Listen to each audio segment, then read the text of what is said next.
Mm-mm. Mm-mm. No. No. No. No. No. No.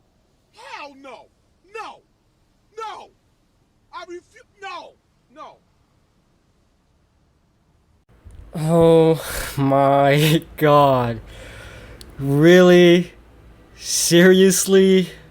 I can't do this. I can't do this. I'm sorry, I cannot do this. Alright, hey guys, this is the only one here to talk to you guys about Attack on Titan chapter 119. So first, I'm gonna give you a few comments about the different parts of the chapter, then I'll go into the part everyone wants to talk about, so just bear with me just for a bit. First of all, I know that the majority of experienced Survey Corps members were wiped out in the death charge with Erwin, but it's been a couple of years, and I know that's maybe not enough to gather or train really good soldiers, but they've really just shown how useless they are. I mean, I just find it so frustrating that they couldn't deal with Peak or any of the other Titans until the old Survey Corps members like Armin, Gene the Stallion, and of course Mikasa Bay, and that's when they came along. That's finally when the work started to get done. The least they could have done is keep on the Cart Titan's ass so it can't get a good aim on Eren or Zeke, but they just showed how incompetent they are. And also, how was Zeke just able to like put that gun on just so fast? I don't know, that was like we kind of skipped some panels, we didn't even see that. And then we also see a bunch of the Survey Corps members just on the ground lying, like what the hell? So we got a new panel showing how bad Zeke's injury is, and wow, it looks way worse than I thought, because in the last chapter it looked like it got only a part of his arm and a side of his torso, but in this one, wow, it's like barely anything is left of Zeke.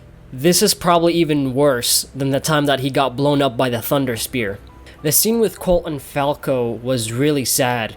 You could tell that Zeke understood how Colt was feeling, but he had to make the hard choice, and what to him seems like is the more important choice. It was sad to see him go, but I think he might actually be able to survive because he was burned just like Armin, so there's a possibility that he might survive somehow, whether that be through Titan transformation or just living like a grilled piece of bacon for the rest of his life. Now, the surprising bit in this chapter, other than the obvious ending, was Falco ended up devouring Gillard instead of Reiner.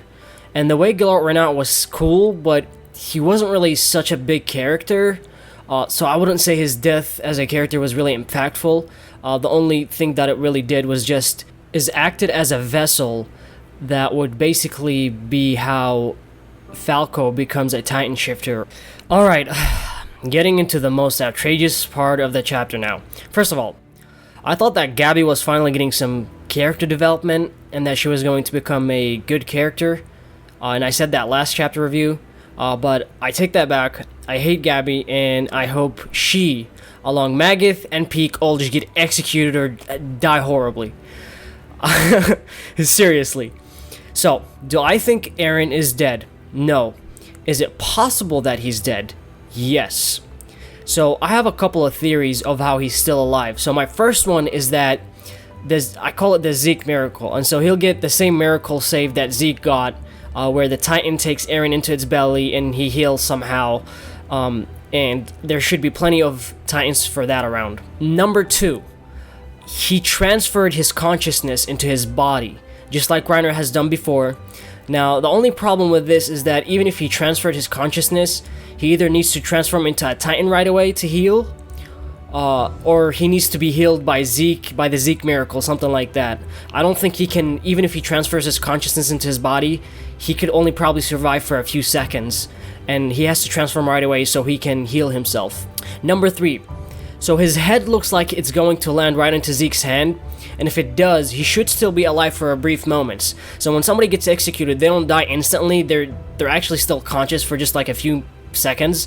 And when that happens, he should be able to use the powers of not only the Founding Titan, or the Coordinate, or the hidden powers, he should be able maybe to even access some hidden powers of the Attack or the Warhammer Titan.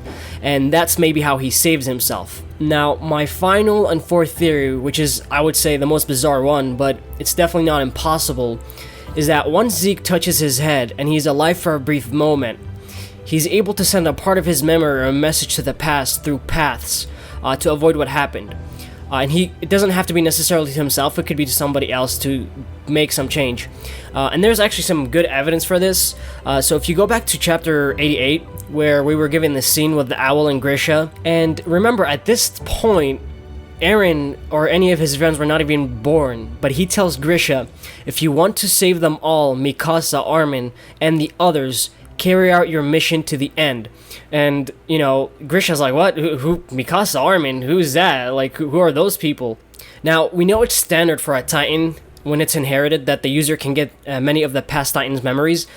But in this scene, we see something that's really bizarre, because it's the opposite way, where you see that the other people, or the people in the past, are getting the memories of the people in the future, which is really, really weird. It's like some time travel thing. But we see that it's actually possible for memories to be sent backwards. With that in mind, this could be how Eren lives. Other than that, guys, let me know what you guys thought. Honestly, I just saw the last chapter and I was just like, no. Like, no, this cannot be happening. I'm really hoping though, and I know it's possible for Eren to die, but I doubt it. So I think he's gonna actually be living.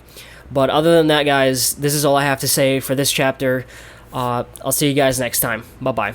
Hey guys, quick note here. So while I was still editing the video, some news came out about the author comment where he was saying, as you guys see in front of you, that there was 21 pages that were incomplete, so 2 days before the deadline. So this could probably actually explain some of the inconsistencies or some of the jumps where, for example, I was talking about how is it possible for Peak to put the gun on back so fast, and how she got a bunch of the scouts down.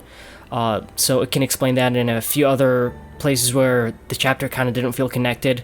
So just want to let you guys know about this, and yeah, just see you guys again. Bye.